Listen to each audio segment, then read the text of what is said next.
तो पहले पृथ्वी पर कुछ एलियन जीवों ने हमला कर दिया जिन्हें सार्ग के नाम से जाना गया। सार्ग अंतरिक्ष से आए एक खतरनाक और पावरफुल जीव थे। सार्ग जीवों और इंसानों के बीच में एक खतरनाक युद्ध हुआ, लेकिन इंसान उनके सामने ज्यादा देर तक टिक नहीं सकते थे, जिसकी वजह से पृथ्वी तबाह के कगार पर थी। लेकिन तभी अंतरिक्ष से एडवांस और जाइंट रोबोट पृथ्वी पर आने लगे जो इंसानों के प्रति फ्रेंडली थे। इंसानों ने इसके बाद जाइंट रोबोट के साथ मिलकर सार्ग जीवों से युद्ध किया और उन्हें हराकर पृथ्वी को तबाह होने से बचा लिया। लेकिन इंसान जानते थे कि सार्ग एक बार फिर से पृथ्वी पर वापस जरूर आएंगे, इसीलिए वो कुछ बच्चों को ट्रेनिंग देकर जाइंट रोबोट के साथ बॉन्ड बनाकर लड़ना सिखाते हैं, ताकि जब वापस से इंसानों का सार्ग से युद्ध हो तो वो रोबोट के साथ मिलकर सार्ग जीवों का सामना कर सके। अगले सीन में हम स्टैनफोर्ड नाम के एक लड़के को रेगिस्तान की पहाड़ी इलाके में बाइक चलाते हुए देखते हैं और इस समय पृथ्वी पर साल चल रहा होता है सन 2075 का। स्टैनफोर्ड अपनी बाइक को खतरनाक रास्तों पर तेजी से चलाते हुए आगे बढ़ रहा था और जब वो एक खाई को पार करने की कोशिश करता है तो ऐसा नहीं कर पाता और अपनी बाइक के साथ ही नीचे खाई में गिरने वाला होता है। लेकिन इससे पहले कि वो खाई में गिरता, वहां पर स्टैनफोर्ड की फ्रेंड ईवा आ जाती है जो उसे और उसकी बाइक को नीचे खाई में गिरने से बचा लेती है। स्टैनफोर्ड इसके लिए ईवा को थैंक्स कहता है और फिर इसके बाद वो दोनों स्काई कॉप्स मिलिट्री बेस पर सबसे पहले पहुंचने का रेस लगाकर वहां से निकल पड़ते हैं। स्काई कॉप्स मिलिट्री बेस वो जगह थी जहां पर बच्चों को अंतरिक्ष से आए रोबोट्स के साथ बॉन्ड बनाने की ट्रेनिंग दी जाती थी और साथ ही रोबोट्स के लिए एडवांस वेपन भी बनाए जाते थे। अगले सीन में हम स्काई कॉप्स मिलिट्री बेस के हेड जनरल एडन पार्क को देखते हैं, जिन्हें एक ऑफिसर आकर बताता है कि स्पेस से 2 मैक रोबोट्स आ रहे हैं। जनरल एडन पार्क ये सुनकर पूरी तरह से हैरान थे, क्योंकि पिछले 1 साल के बाद अब सिर्फ 2 मेक रोबोट्स ही पृथ्वी पर आ रहे थे। एडन पार्क इसके बाद स्काई कॉप्स मिलिट्री बेस के सिक्योरिटी सिस्टम को डीएक्टिवेट करके मेक रोबोट्स को अंदर आने देने के लिए कहते हैं, साथ ही सारे ट्रेनीज को अलर्ट करने के लिए कहते हैं। अगले सीन में हम स्टैनफोर्ड और ईवा को देखते हैं जो अब बेस पर वापस आ चुके थे। ईवा बेस पर इंजीनियरिंग डिपार्टमेंट में काम करती थी और स्टैनफोर्ड अपनी मॉम के साथ बेस पर पोछा लगाने और साफ सफाई का काम करता था। लेकिन उसका हमेशा से सपना था कि वो भी एक दिन मेक रोबोट का पायलट बने। स्टैनफोर्ड जब सफाई कर रहा होता है तो स्टैनफोर्ड की मॉम उसके पास आती है और उसे समझाती है कि उसके डैड के मरने के बाद वो चाहती है कि स्टैनफोर्ड उनके साथ रहे, इसीलिए वो उसे ईवा के साथ इंजीनियरिंग का काम करने के लिए कहती है। दरअसल स्टैनफोर्ड के डैड एक रोबोट पायलट थे जो सार्क के साथ युद्ध में मारे गए, इसीलिए स्टैनफोर्ड की मॉम नहीं चाहती कि स्टैनफोर्ड भी एक पायलट बने। इधर जनरल एडन पार्क के कहने पर सारे ट्रेनीज एक जगह पर इकट्ठा होते हैं, जहां पर जनरल सभी को समझाते हैं कि 1 साल के बाद सिर्फ 2 रोबोट ही पृथ्वी पर आ रहे हैं, जो उनमें से किन्हीं 2 को अपने बॉन्डिंग के लिए चुनेंगे और ये समय सारे ट्रेनीज को अपनी काबिलियत साबित करने का है, क्योंकि उनमें से कोई 2 बनेंगे मेक कैडेट्स और 30 साल पहले युद्ध में मारे गए अपने सीनियर ऑफिसर्स के रास्ते पर चलते हुए पृथ्वी की हिफाजत करेंगे। जनरल एडन पार्क की बात सुनकर सारे ट्रेनीज इस मुकाबले के लिए पूरी तरह से रेडी हो जाते हैं। वहीं स्टैनफोर्ड छुपकर ये सारी बातें सुन रहा था और जब जनरल अपनी बेटी ओलिविया के साथ कमरे से बाहर आते हैं तो स्टैनफोर्ड वापस से सफाई करने लगता है। जनरल की बेटी ओलिविया भी एक ट्रेनी थी, इसीलिए जनरल उसे अपनी बहादुरी साबित करके एक मेक कैडेट बनने के लिए बोलकर वहां से चले जाते हैं। ओलिविया स्टैनफोर्ड को बिल्कुल भी पसंद नहीं करती थी, इसीलिए वो उसे सिर्फ अपने काम से मतलब रखने और सफाई करने के लिए बोलकर वहां से गुस्से में चली जाती है। स्टैनफोर्ड इसके बाद भागते हुए जनरल एडन पार्क के पास आता है और उनसे कहता है कि मुझे भी मेक कैडेट बनने का एक मौका मिलना चाहिए, लेकिन क्योंकि स्टैनफोर्ड मेक कैडेट बनने के लिए दिए जाने वाले स्क्रीनिंग टेस्ट में फेल हो गया था, इसीलिए जनरल उसे मेक कैडेट बनने का मौका देने से मना करके वहां से चले जाते हैं, जिससे स्टैनफोर्ड बहुत दुखी होता है। इसके बाद उसके पास उसकी बेस्ट फ्रेंड ईवा उससे मिलने आती है, जो उसे इंजीनियरिंग में टॉप करने के लिए बधाई देती है। लेकिन स्टैनफोर्ड बिल्कुल भी खुश नहीं था, क्योंकि वो एक इंजीनियर नहीं बल्कि एक मेक कैडेट बनना चाहता था। स्टैनफोर्ड इसके बाद ईवा के साथ मिलकर अपने द्वारा बनाई गई एक डिवाइस की मदद से उस लैब का दरवाजा खोलकर चुपके से अंदर चला जाता है, जिसके अंदर मेक कैडेट बनने का ट्रेनिंग सूट रखा होता है। ईवा बाहर से नजर रख रही थी कि इस दौरान लैब में कोई आ ना जाए, और जब वो देखती है कि एक ऑफिसर लैब में जाने वाले हैं तो वो उससे झूठ बोल देती है कि सीनियर ऑफिसर उसे बुला रही है और उन्हें वहां से अपने साथ ले जाती है। कुछ समय के बाद स्टैनफोर्ड भी लैब से सूट पहनकर बाहर आ जाता है और वो इस समय काफी ज्यादा खुश था और इसके लिए वो ईवा को थैंक्स भी कहता है। अगले सीन में हम देखते हैं कि एकेडमी के सारे ट्रेनी अपना सूट पहनकर ग्राउंड में खड़े थे, जहां पर स्टैनफोर्ड भी चुपके से जाकर उनके बीच में शामिल हो गया था और अगले ही पल दोनों मेक रोबोट भी वहां पर आ जाते हैं और वो बेस के सबसे ऊंची जगह पर जाकर सारे ट्रेनी पर नजर रखना शुरू कर देते हैं, क्योंकि वो सारे ट्रेनी में से 2 सबसे बेहतर ट्रेनी को चुनने वाले जो थे। जनरल एडन पार्क के कहने पर सारे ट्रेनी अपना अपना पोजीशन लेते हैं, लेकिन क्योंकि ट्रेनिंग ना देने की वजह से स्टैनफोर्ड को इसके बारे में पता नहीं था, इसीलिए वो पकड़ा जाता है और चोरी करने के जुर्म में उसे वहां से बाहर भेज दिया जाता है। इसके बाद सारे ट्रेनी के बीच में एक कंपटीशन किया जाता है, जिसके दौरान वो आपस में लड़ते हैं और ड्रोन के हमलों से बचते हुए उन्हें अपनी मंजिल तक पहुंचना था। जनरल की बेटी ओलिविया अपने साथी फ्रैंक को धोखा देकर सबसे पहले मंजिल तक पहुंच जाती है और वहीं माया और फ्रैंक नाम के ट्रेनी दूसरे और तीसरे नंबर पर थे और उन दोनों रोबोट को उन तीनों में से ही किसी दो को चुनना था। ओलिविया को लग रहा था कि वो सबसे फर्स्ट आई है, इसीलिए रोबोट उसे जरूर बॉन्ड बनाने के लिए चुनेंगे, लेकिन ऐसा कुछ होता नहीं क्योंकि वो रोबोट फ्रैंक और माया को चुन लेते हैं क्योंकि उन्हें पता था कि ओलिविया धोखे से फर्स्ट आई है। ओलिविया ये देखकर बहुत दुखी होती है। वहीं दूसरी तरफ स्टैनफोर्ड इन सबसे दुखी होकर अपनी बाइक के साथ राइडिंग के लिए निकल पड़ता है, लेकिन इस दौरान वो देखता है कि आसमान से एक और रोबोट तेजी से हेडक्वार्टर की तरफ बढ़ रहा है, लेकिन वो रोबोट रास्ते में ही पहाड़ी इलाके में क्रैश लैंडिंग कर जाता है। ये देखकर वो जल्दी से उस रोबोट के पास जाता है जहाँ पर वो रोबोट भी स्टैनफोर्ड को देखकर काफी खुश था और अगले ही पल एक सार्ग रोबोट पर हमला कर देता है जिसकी वजह से स्टैनफोर्ड भी खतरे में पड़ गया था, लेकिन रोबोट स्टैनफोर्ड को बचा लेता और उसे एक सुरक्षित जगह पर रखकर सार्ग से लड़ने लगा था। उस सार्ग को रोबोट पर हावी होता देखकर स्टैनफोर्ड अपनी बाइक को एक पहाड़ी से जंप कराकर सार्ग के ऊपर हमला कर देता है, जिससे वो सार्ग रोबोट को छोड़कर नीचे गिर जाता है। लेकिन उस दौरान स्टैनफोर्ड भी नीचे गिरने लगा था जिसे रोबोट अपने हाथों में रोककर बचा लेता है और इसके बाद वो रोबोट स्टैनफोर्ड को अपने साथ बॉन्ड बनाने के लिए कहता है। स्टैनफोर्ड इसके लिए तुरंत ही राजी हो जाता और रोबोट के साथ बॉन्ड बनाकर बहुत खुश था क्योंकि उसका सपना जो अब पूरा हो गया था। अब अचानक से वो सार्क जिंदा होकर वापस आ जाता है जो अब काफी बड़ा हो गया था।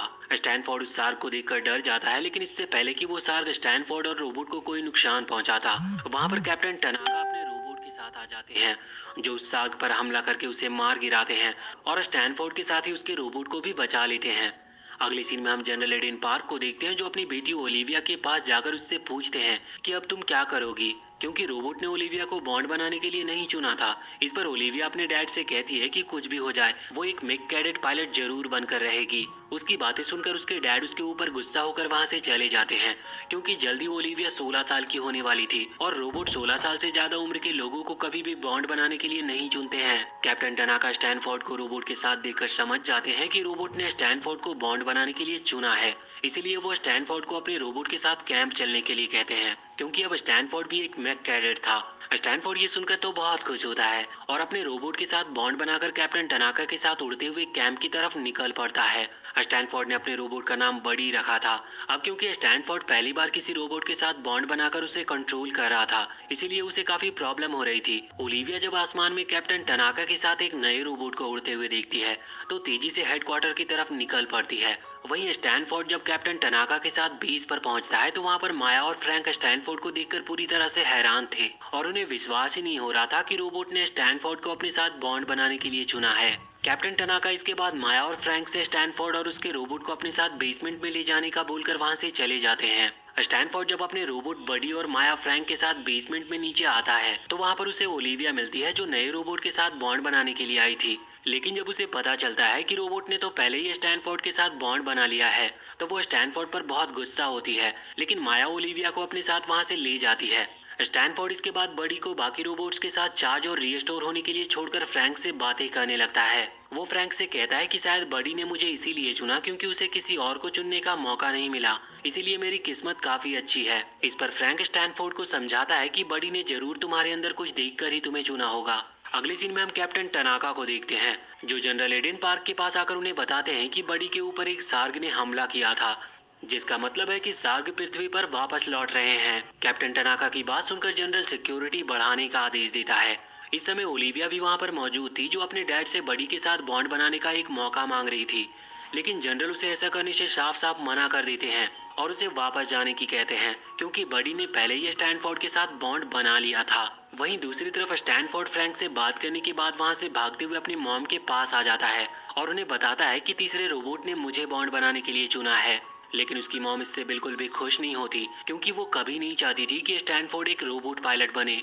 वहीं दूसरी तरफ ओलिविया जब उदास होकर बैठी होती है तो कैप्टन टनाका उसके पास आते हैं और उसे अपने साथ ट्रेनिंग की प्रैक्टिस करने के लिए बोलते हैं। ओलिविया इसके लिए राजी हो जाती है और कैप्टन टनाका के साथ फाइटिंग की प्रैक्टिस करती है। ट्रेनिंग खत्म होने के बाद कैप्टन टनाका ओलिविया को समझाते हैं कि तुम एकेडमी की बेस्ट स्टूडेंट हो, इसीलिए जरूरी नहीं कि तुम पायलट ही बनो क्योंकि इसके अलावा और भी बहुत से काम है जिसे तुम कर सकती हो। लेकिन ओलिविया भी स्टैनफोर्ड की तरह सिर्फ एक पायलट ही बनना चाहती थी।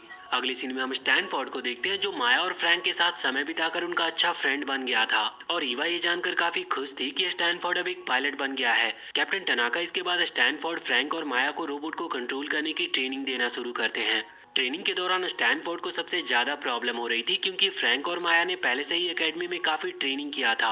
रोबोट को अच्छे से कंट्रोल करने की ट्रेनिंग के दौरान स्टैनफोर्ड को कुछ अजीब से एग्स जमीन पर पड़े मिलते हैं, जिन्हें देखकर कैप्टन टनाका उन्हें बताते हैं कि ये शार्क के अंडे हो सकते हैं। कैप्टन टनाका खुद उन अंडों पर ध्यान रखने का डिसाइड करके स्टैनफोर्ड, फ्रैंक और माया को अपनी ट्रेनिंग जारी रखने के लिए बोलते हैं। वहीं दूसरी तरफ जनरल एडेन पार्क को पता चलता है कि सिर्फ एक ही शार्क उनके सिक्योरिटी सिस्टम को तोड़कर अंदर आया था और मारा गया, लेकिन हमें पूरी तरह से अलर्ट रहना चाहिए क्योंकि अब शार्क वापस आ रहे हैं। जनरल एडेन पार्क इसके बाद ओलिविया को एक सीक्रेट बेसमेंट में ले जाते हैं, जहां पर वो ओलिविया को एक जाइंट रोबोट दिखाते हैं जिन्हें खुद उन्होंने बनाया था, ताकि ओलिविया उसका पायलट बनकर अपने सपने को पूरा कर सके। ओलिविया उस रोबोट को देखकर बहुत खुश होती है क्योंकि फाइनली अब वो भी एक पायलट बनने वाली थी। यहाँ पर हमें ये भी पता चलता है कि जनरल रोबोट के अपने पायलट के चुनने से बिल्कुल भी खुश नहीं थे, क्योंकि रोबोट अपनी मर्जी से किसी को भी अपना पायलट चुन सकते थे। अगली सीन में हम स्टैनफोर्ड को देखते हैं जिसे कैप्टन टनाका बताते हैं कि तुम्हें अभी अच्छे से ट्रेनिंग करने की जरूरत है, क्योंकि तुम माया और फ्रैंक से अभी काफी पीछे हो। कैप्टन टनाका जब स्टैनफोर्ड को पूरी तरह से पायलट बनने के लिए एक डॉक्यूमेंट पर उसकी मॉम का साइन कराने के लिए बोलते हैं, तो स्टैनफोर्ड कैप्टन से कहता है कि मेरी मॉम इसके लिए कभी भी राजी नहीं होगी। लेकिन अगले ही पल वहां पर स्टैनफोर्ड की मॉम आ जाती है और खुद ही डॉक्यूमेंट पर साइन भी कर देती है, क्योंकि वो चाहती थी कि स्टैनफोर्ड अपने सपने को अब पूरा करे। ये देखकर वो बहुत खुश होता है। समय के साथ स्टैनफोर्ड, माया और फ्रैंक एक अच्छे दोस्त बन गए थे। लेकिन एक दिन जब वो ओलिविया को पायलट के इलाके में देखते हैं तो वो उससे कहते हैं कि यहाँ सिर्फ एक पायलट ही आ सकता है, जिस पर ओलिविया उनसे कहती है कि अब मैं भी एक पायलट हूँ। जिसे सुनकर सभी पूरी तरह से हैरान थे, क्योंकि ओलिविया को किसी रोबोट ने चुना नहीं था। और अगले सीन में हम शार्क के एग्स को देखते हैं, जो लैब के साथ ही हेडक्वार्टर के बाहर रेगिस्तान में भी चारों तरफ फैले हुए थे और अचानक से वो चमकने भी लगे थे। दरअसल कैप्टन टनाका कुछ शार्क के एग्स को एक्सपेरिमेंट के लिए लैब में ले आए थे, और जब डॉक्टर उन अंडों के ऊपर रिसर्च करते हैं तो वो बताते हैं कि उन अंडों के अंदर जीवन के अवशेष हैं, और साथ ही वो अंडे पिछली बार आए शार्क से मैच नहीं करते, बल्कि मंगल ग्रह के वातावरण से मेल खाते हैं। जनरल एडन पार्क ये सुनकर सारे एग्स को नष्ट करने का आदेश देते हैं, क्योंकि वो समझ चुके थे कि वो एक सच में शार्क के ही है। अगले सीन में हम स्टैनफोर्ड, फ्रैंक और माया को एक साथ देखते हैं जो अपने अपने रोबोट के साथ ट्रेनिंग के लिए जाने के लिए रेडी थे। लेकिन तभी वहां पर कर्नल मैक्स अपनी टीम के साथ आ जाती है, जो स्टैनफोर्ड और उनके साथियों को बताती है कि रोबोट्स पृथ्वी पर वेपन के साथ नहीं आते, इसीलिए उनके लिए वेपन बनाने का काम हम करते हैं। इसके बाद कर्नल मैक्स के कहने पर फ्रैंक, माया और स्टैनफोर्ड के रोबोट्स को एक एक वेपन दिया जाता है, ताकि वो शार्क के साथ फाइट में उसे इस्तेमाल कर सके। अपने रोबोट्स को वेपन मिलने से स्टैनफोर्ड और उसके दोस्त बहुत खुश थे। अब तभी वहां पर ओलिविया भी अपने जाइंट रोबोट के साथ आ जाती है, जिसे देखकर सभी पूरी तरह से हैरान थे। और कुछ समय के बाद वहां पर कर्नल टनाका भी जनरल एडन पार्क के साथ आते हैं। General Aden Park colonel Tanaka से ओलिविया का ध्यान रखने के लिए बोलते हैं, क्योंकि वो एक ऐसे रोबोट को उड़ाने वाली थी जिसे अब तक टेस्ट भी नहीं किया गया था। इसके बाद स्टैनफोर्ड और उसके दोस्त अपने अपने रोबोट के अंदर चले आते हैं, और कर्नल टनाका का आदेश मिलते ही ट्रेनिंग के लिए आसमान में उड़ जाते हैं। वहीं चीफ मैक्स जब ईवा और अपने बाकी साथियों के साथ गैरेज में वापस आती है तो वो देखती है कि वहाँ पर कुछ दूसरे लोग भी आए हुए थे। मैक्स उनके हेड क्लार्क से पूछती है कि तुम मेरे गैरेज में क्या कर रहे हो। इस पर क्लार्क मिस मैक्स को बताता है कि जिस प्रकार वो एलियन रोबोट्स के पार्ट्स और वेपन बनाती है, ठीक उसी प्रकार वो हीरो फोर्स के रोबोट्स के पार्ट और वेपन बनाएंगे, और अब से वो भी अपनी टीम के साथ उसी गैरेज में काम करेंगे। और इसके लिए उन्हें जनरल एडन पार्क ने खुद ही ऑर्डर दिया है। दरअसल ये हीरो फोर्स इंसानों द्वारा बनाए गए रोबोट्स होते हैं, और ओलिविया जिस रोबोट की कैप्टन थी वो रोबोट भी एक हीरो फोर्स का ही रोबोट था। अगले सीन में हम एक मार्स रोवर को देखते हैं जो मार्स पर रिसर्च कर रहा था, लेकिन तभी उसके ऊपर एक जाइंट शार्क हमला कर देता है। जनरल एडन पार्क जब रोवर द्वारा भेजी गई आखिरी वीडियो क्लिप को देखते हैं तो उन्हें समझ में आता है कि पृथ्वी पर मिलने वाले शार्क एग्स और रोवर पर हमला करने वाले उस विशालकाय शार्क के बीच में कोई तो कनेक्शन जरूर है, क्योंकि उन एग्स को देखकर साइंटिस्ट ने भी उन्हें बताया था कि वो एग्स मार्स के एटमॉस्फेयर से मैच कर रहे हैं। जनरल एडन पार्क ये देखकर सिक्योरिटी को अलर्ट करने का आदेश देते हैं। अगले सीन में हम स्टैनफोर्ड और उसके साथियों को देखते हैं जो कर्नल टनाका के साथ अपनी ट्रेनिंग कर रहे थे। कैप्टन टनाका उन सभी को अपने अपने रोबोट के साथ उड़ने की ट्रेनिंग देने के बाद उन्हें फाइटिंग की ट्रेनिंग देना शुरू करते हैं, जिसके दौरान उन्हें कुछ उड़ते हुए गैजेट्स को खत्म करना था। फ्रैंक और माया तो बड़े ही आसानी से उन गैजेट्स को मार गिराते हैं, लेकिन जब स्टैनफोर्ड की बारी आती है तो उसे थोड़ा प्रॉब्लम हो रही थी, लेकिन अपने रोबोट के मिले वेपन की मदद से वो उन सभी गैजेट्स को मार गिराता है। और वहीं ओलिविया की जब बारी आती है तो वो अपने रोबोट के एडवांस मिसाइल से उन्हें बड़े ही आसानी से मार गिराती है, जिसे देखकर सभी पूरी तरह से हैरान थे। वहीं दूसरी तरफ हम लैब के साइंटिस्ट को फोन से किसी से बात करते हुए देखते हैं, जहां पर कोई साइंटिस्ट उन शार्क को वेपन से लैस करने के लिए बोल रहा था। अगले सीन में हम ईवा को देखते हैं, जिसे अब हीरो फोर्स के बारे में पता चलता है। तो वो मिस मैक्स से पूछती है कि हीरो फोर्स की टीम तो काफी ज्यादा कूल है, क्योंकि वो खुद से ऐसे एडवांस रोबोट बनाते हैं जो शार्क का सामना कर सकते हैं।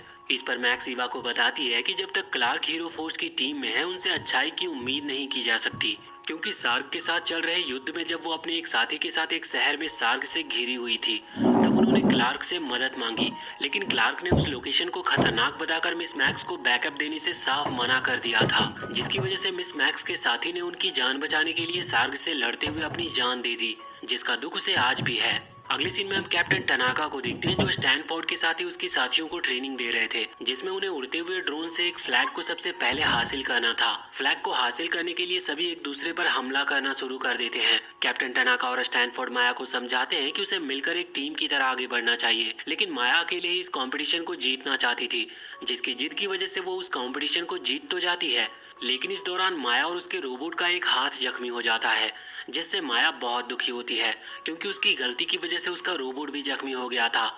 वापस आने पर मिस मैक्स माया को बताती है कि रोबोट अपने पायलट के लिए जान भी दे सकते हैं, इसीलिए अपने रोबोट का ख्याल रखना उसके पायलट के हाथों में होता है। मिस मैक्स माया को ये भी बताती है कि अगर उसके रोबोट को और ज्यादा चोट आती तो शायद उसे बचाया भी नहीं जा सकता था। माया ये सब सुनकर बहुत दुखी होती है और उसे अपनी गलती का एहसास होता है। अगले सीन में हम ओलिविया को देखते हैं, जो अपने डैड के पास जाकर उनसे अपने रोबोट में थोड़ा बदलाव करने को कहती है, जिस पर जनरल ओलिविया को बताते हैं कि तुम सुपर फोर्स में जाकर ये सब बताओ, क्योंकि वो तुम्हारी सारी जरूरतों को पूरा करेंगे। वहीं दूसरी तरफ स्टैनफोर्ड अपनी फ्रेंड ईवा के साथ थोड़ा टाइम स्पेंड करता है, जिससे उसे काफी अच्छा लगता है। अगली सीन में हम जनरल ईडन पार्क को कर्नल टनाका और बाकी के साइंटिस्ट के साथ देखते हैं, जहां पर उन्हें सैटेलाइट से भेजी गई तस्वीरों में शार्क का एक बड़ा सा प्लेन दिखाई देता है, जिसे देखकर सभी पूरी तरह से हैरान थे।